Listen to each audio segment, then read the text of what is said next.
បាទសួស្តីអ្នកនរគ្នាចឹងដែរថ្ងៃនេះខ្ញុំនឹងបន្តចែករំលែកពាក្យភាសាចិនជាបន្តទៀតចឹងសូមអ្នកនរគ្នាមករៀនជាមួយខ្ញុំបាទដូចតទៅចឹងពាក្យទី1គឺយើងអានថាឈើងជីឈើងជី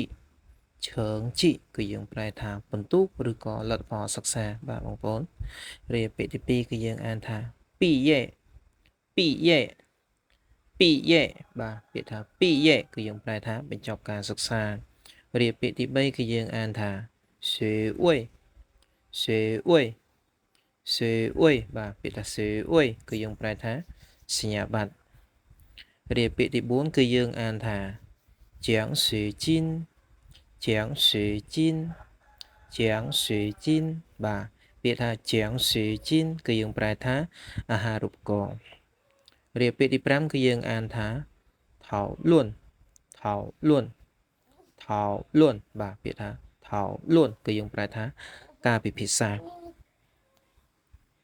រីឯពាក្យទី6គឺយើងអានថាវៀនជាងវៀនជាងវៀនជាងបាទពាក្យទី6យើងអានថាវៀនជាងគឺយើងប្រែថាការថ្លែងសន្ទរកថារៀបពាក្យទី7គឺយើងអានថាពីជីពីជីពីជីបាទពាក្យថាពីជីគឺយើងប្រែថាកត់ចំណាំរៀបពាក្យទី8គឺយើងអានថាចុងទៀនចុងទៀនចុងទៀនបាទពាក្យថាចុងទៀនគឺយើងប្រែថាចំណុចសំខាន់រៀបពាក្យទី9គឺយើងអានថា思考思考思考បាទពាក្យថា思考គឺយើងប្រែថាការគិតបាទរៀបពាក្យទី10គឺយើងអានថាឈួងចៅលី